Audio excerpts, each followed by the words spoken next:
Sometimes the best way to improve is to look at what not to do. And when it comes to email, there are plenty of things not to do. And so in today's video, I'm going to be sharing with you the 5 biggest mistakes people make when it comes to being productive with email. And the good news is, if you just stop doing just one of these, your productivity will get a nice boost.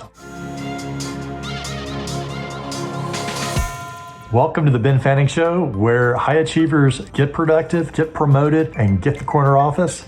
Make sure to subscribe below and you'll be notified every time a new episode is available. So in today's video, I'm sharing with you the 5 biggest mistakes that people make when it comes to email. And I'm going to give you a little strategy that you can apply to your daily email productivity process. You just got to stop doing something, and that alone can improve your results. Mistake number 1 is replying to all with the words thank you. Now, if you open your email inbox today, you're probably going to receive a few of these. And in fact, some of them might be from you. Now, it's great to say thank you, and it's great to publicly acknowledge people. However, we know that we see lots of these emails, and it kind of goes on autopilot after we see these reply all with thank yous, and we just end up hitting delete, and the recognition piece just evaporates. So what you can do is to create a thank you parking lot.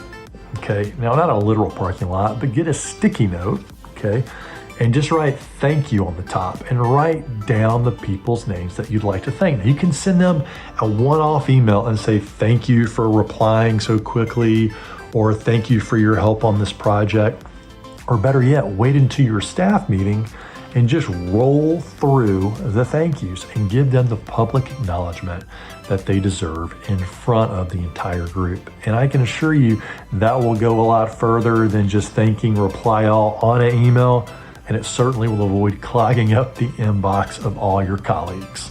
Mistake number 2 is replying to all just to CYOA. We're talking about covering your own ass. And there are a lot of emails out there like this. And so people reply to all to show that they're responding and kind of let them off the hook. But we know now that that really doesn't work. You're responsible not for just responding, but also making sure that you're adding value and making sure that other people understand and they take action on the email. And so the most effective way to do this is to forward the email. Maybe after you send the email response, forward it to someone else, but add a sentence or 2 of value, right? Explain what you'd like them to do. So get out of this CYOA mentality, okay, and get into the adding value mentality. Add a sentence or 2 of value before you forward it on, and avoid replying to all just to cover yourself, because you can always, on an important email, just file it away with a little star so you have it at a later date to refer back to if you need it. Number 3 biggest mistake is sending an email request without a deadline. This happens time and time again, and I often refer to this in many of my videos because it's such a classic mistake. You say something like, please respond ASAP, as soon as possible, and to a lot of people that really doesn't mean much, because as soon as possible to you may not be as soon as possible to someone else. And in fact, if you just mean today, someone might even be interpreting that as something that needs to be done immediately, and they're going to be incredibly annoyed and maybe not respond quickly later. If you think back to the parable of the boy who cried wolf, we all know how that is. The boy rang the bell that the wolf was coming time and time again when the wolf really wasn't coming. And then when the wolf showed up, he needed a response from the village. They didn't show up. And of course, it doesn't end very well for the boy. But going back to this specific analogy, instead of asking people to respond, please respond ASAP, put a deadline in there, 5 p.m. Friday Eastern. Put the time zone in the time. Now, it doesn't mean maybe they're going to negotiate. Maybe they say, I can't make that time. How about if we get it Tuesday at 3 p.m. and get this back and forth on finalizing the commitment timeline. But just by putting this in there will add clarity, and it will help your productivity a lot, because you're going to be getting a much more probability of success of your email response. Big mistake number 4 is writing big blocks of text. We know from research that people don't read emails, they don't read websites, they don't read digital information the same way as they process a book. Unless they've got someone printing out their emails for them, they're not going to be reading them out on paper, they're going to be scanning them. So you got to treat it like that. So use subheadings. That's a big one, right? Every 2 to 3 sentences, put a subheading or at least put a double space in there.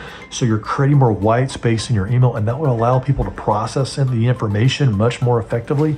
And in fact, one of the key strategies that I love to do is I love to include a picture in the email. So when you can, show versus tell. Instead of describing a product or describing a problem, if you can actually put the picture in the email, we know that our brains process this information a lot more quickly. In fact, research shows us that reading is actually processing individual letters as individual pictures. That's right. Each letter is a picture and our brain's processing that. If you put one picture, as they say, one picture is worth 1,000 words, the recipient's brain can process that much more effectively and make it much more easier for them to read and to process, which makes it much easier for you to get a response. The number 5 biggest mistake is sending an email that should have been a phone call. The best email you'll ever send is the one you never send, right? Because you didn't need to. There's a much better way to handle it. We're all getting enough emails anyway. So question, right? If it's bad news or if it's confusing, why not take a different approach and actually place the phone call? So immediately before you hit send on your next email, ask yourself, would the message be communicated more effectively in a phone call or even over instant message or a text before you send this email, and note if there's a more effective way to send that communication. I often work with executives and their teams around effective communication, and this definitely applies to email. And they're often making these 5 mistakes, and the crazy part is, so if your executives are making it, then everyone ends up making it. So the key is to be the change that you want to see in your organization. So take one of these key strategies and apply it to your workday. I recently worked around acknowledging team's great work with an executive team. They're working remotely and they were doing the reply all thank you, which is mistake number 1. And they created these parking lots for acknowledgement. And what they did was they chose not to acknowledge people over email, right? They made that commitment. We're not going to do that specifically anymore. If they're going to acknowledge someone over email, they're going to reply to that person individually, or they're going to park it and they're going to acknowledge them publicly in the next staff meeting. And they have reported to me that this has really decreased their unnecessary email communication and allow them to prioritize their focus on what's most important. And also acknowledging their employees in person, verbally, instead of just over an email, has meant a lot more to them too. So what's your next step? Commit to stopping just one of these 5 strategies. Okay, just one of these 5 strategies and make a corrective action and notice the positive impact it has on your productivity. And stick around for the next video.